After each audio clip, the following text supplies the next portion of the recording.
আজকে আবারও একটা কেকের রেসিপি নিয়ে এসেছি। এখন যেহেতু গাছে গাছেও আমগুলো পেকে যাচ্ছে আর বাজারেও কিন্তু প্রচুর পরিমাণে পাকা আম উঠে গেছে, তাই আর দেরি না করে পাকা আমের এই রেসিপিটি তৈরি করে নিলাম। পাকা আম দিয়ে এই কেকটা তৈরি করেছি আর কেকটা দেখুন কতটা স্পঞ্জি, জালিদার এবং পারফেক্ট হয়েছে। ছোট থেকে বড় সকলের খুবই পছন্দ হয় আর এই কেকটা কিন্তু বাচ্চারাও বেশ ভক্তি হয়ে খায়। নমস্কার, আমি নীলিমা, আপনারা দেখছেন এনপি টেস্টি ফুড। তো চলুন বন্ধুরা, খুব সহজে পাকা আম দিয়ে এই নরম তুলতুলে স্পঞ্জি কেকের রেসিপিটি দেখে নেওয়া যাক।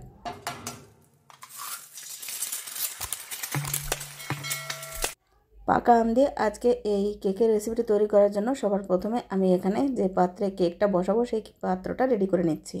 তার জন্য আজকে আমি একটা প্লেটে বসাচ্ছি এই কেকটা। তাই প্লেটে দিয়ে দিলাম অল্প একটু পরিমাণ সাদা তেল আর একটা বাটার পেপার। এপিট ওপিট একটু তেল দিয়ে বেশ ভালোভাবে লাগিয়ে তারপর সেট করে নিচ্ছি। আজকে আমি এরকম থালায় প্রথমবার কেক তৈরি করছি। তো কেকটা কিন্তু দারুণ হয়েছিল। তো সম্পূর্ণ ভিডিওটা স্কিপ না করে দেখতে থাকুন। আশা করি আপনারাও এই ভিডিওটা দেখার পর যে কোনো প্লেট, বাটি বা যে কোনো পাত্রে কিন্তু কেক তৈরি করে নিতে পারবেন। তো দেখুন বন্ধুরা, এখানে থালাটা কিন্তু আমার সেট হয়ে গেছে। এবার এটাকে সাইড করে নিচ্ছি। এরপর এখানে নিয়ে নিয়েছি পাকা আম। পাকা আমগুলোকে আমি খোসা ছাড়িয়ে একটু টুকরো টুকরো করে কেটে নিয়েছি। এটাকে ব্লেন্ড করে নেব। এরপর নিয়ে নিয়েছি একটা মিক্সিং বাউল। এরপর এই বাটির ভেতরে দিয়ে দিচ্ছি চিনি গুঁড়ো। চিনিটাকে আমি একটু গুঁড়ো করে নিয়েছি। তো একটা বাটি মেপেই আজকে সমস্ত মেজারিংগুলো আমি করে নিচ্ছি। তো দেখুন এখানে চিনিটা বাটির গায়ে লেগে গেছে, তো চিনিটাকে দিয়ে দিলাম। আর চিনিটা অবশ্যই একটু গুঁড়ো করে ব্যবহার করতে হবে, তাহলে এটা মিক্স হতে সময় কম লাগবে। তো দেখুন এখানে চিনিটা দিয়ে দেওয়ার পর এর ভেতরে দিয়ে দিচ্ছি সাদা তেল। তো যে বাটি মেপে আমি চিনি নিয়েছি ওই বাটিরই 4 ভাগের 1 ভাগ নিয়ে নিয়েছি সাদা তেল।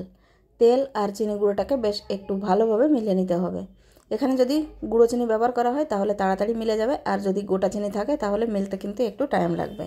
এরপর এর ভেতরে দিয়ে দিলাম পাকা আমের মিশ্রণটি বা যে পিউরিটা আমরা করে রেখেছিলাম মিক্সিতে, সেটা দিয়ে আবারও বেশ ভালোভাবে একটু মিলিয়ে নিয়েছি।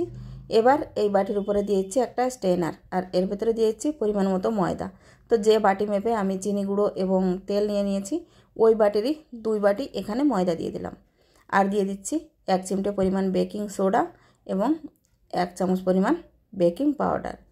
এবার এই সব উপকরণ একটু চেলে নিতে হবে, এতে করে সমস্ত উপকরণ একরকমভাবে পড়বে এবং কোনো প্রকারের দলাভাব থাকবে না। তো দেখুন সব কিছু ভালোভাবে চেলে নিয়েছি। এবার এই ময়দা সহ সমস্ত উপকরণের সাথে বেশ ভালোভাবে মিলিয়ে নিতে হবে।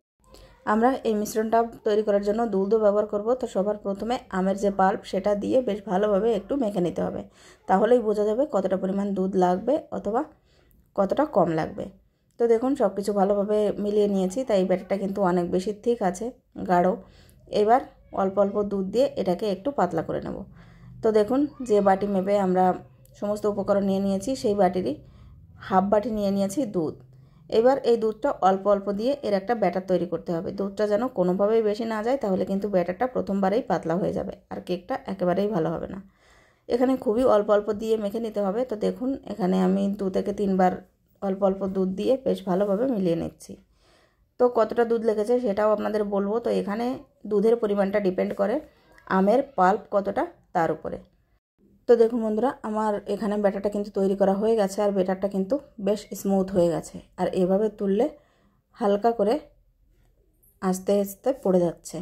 তাহলে আমাদের ব্যাটারটা যখন রেডি হয়ে গেছে, এইবার এই ব্যাটারটা সরাসরি দিয়ে দেবো যে থালা আমরা রেডি করে রেখেছিলাম সেই থালার ভেতর। এখানে আপনারা কেক মোল্ডও নিতে পারেন অথবা যে কোনো স্টিল, অ্যালুমিনিয়ামের বাটিও নিয়ে নিতে পারেন। তো আমি আজকে থালাই ট্রাই করছি, দেখি কেমন হয়। তো যাই হোক, থালা ট্রাই করার পর কেকটা কিন্তু দারুণ হয়েছিল। তো সম্পূর্ণ ব্যাটারটা ঢেলে দেওয়ার পর থালাটা ধরে একটু ট্যাপ ট্যাপ করে নিতে হবে, যাতে এর ভেতরে যদি কোনো এয়ার বাবলস থাকে তাহলে সেটা বেরিয়ে যায়। আর উপরের সারফেসটা একটু স্প্যাচুলা অথবা স্পুনের সাহায্যে সেট করে দিচ্ছি, এতে করে ব্যাটারটা চারি সাইডে সমানভাবে ছড়িয়ে যাবে। বন্ধুরা, আজকে এই ম্যাঙ্গো কেকের রেসিপিটি যদি আপনাদের ভালো লেগে থাকে অবশ্যই একটা লাইক করার অনুরোধ রইল। আপনাদের করা একটা লাইক আমাকে নেক্সট ভিডিও তৈরি করার জন্য অনেক বেশি মোটিভেট করে।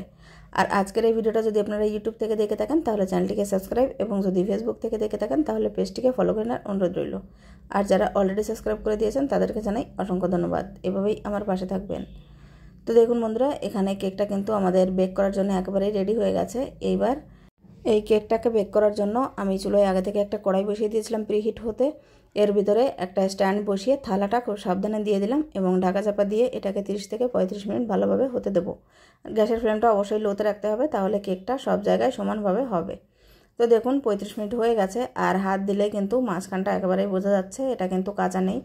তাই মাঝ বরাবর আমি একটা চাকু ঢুকিয়ে চেক করে নিচ্ছি এটা হয়েছে কিনা। তো দেখুন চাকুটা ক্লিন আসছে, তার মানে কেকটা কিন্তু আমাদের একেবারেই রেডি হয়ে গেছে। এবার এই কেকটাকে ঠান্ডা করে নিচ্ছি। ঠান্ডা করার পর ফিরে এলাম। এবার এই কেকটাকে ডিমোল্ড করার পালা। তো তার জন্য চারি সাইড থেকে চাকু দিয়ে একটু ছাড়িয়ে দেবো, যেহেতু বাটার পেপার ছিল এটা কিন্তু খুব সহজেই উঠে আসবে। তো দেখুন উপরে আমি একটা প্লেট দিয়ে থালাটা ধরে উল্টে নিচ্ছি, খুব সহজেই কেকটা কিন্তু বেরিয়ে এসেছে। এবার এর পেছন থেকে বাটার পেপারটা খুলে নেব। তো দেখুন বন্ধুরা কেকের কালারটা দেখতে কতটা সুন্দর হয়েছে, আর হাত দিয়ে চাপ দিলে এটা তো খুব নরম তুলতুলে এবং স্পঞ্জি হয়েছে। এবার এই কেকটাকে আমি আপনাদের সোজা করে দেখাচ্ছি। তো দেখুন দুই সাইডে কিন্তু কেকটা দেখতে দারুণ হয়েছে। আর এই কেকের রেসিপিটা যদি একবার বাড়িতে বানানো হয় ছোট বড় সকলের কিন্তু খুব বেশি পছন্দ হবে। আর আমের এই সিজনে এরকম আম দিয়ে কেক তো তৈরি করে খাওয়াই যেতে পারে। তো দেখুন বন্ধুরা কেকটা আমি আপনাদের কেটেও দেখাচ্ছি। তো আজকের কেকটা আমি একটু পিস পিস করে কেটে নিচ্ছি, কেননা আমার বাড়িতে যখনই কেক তৈরি করা হয় তখনই কিন্তু কেক নিয়ে বেশ টানাটানিই পড়ে যায়।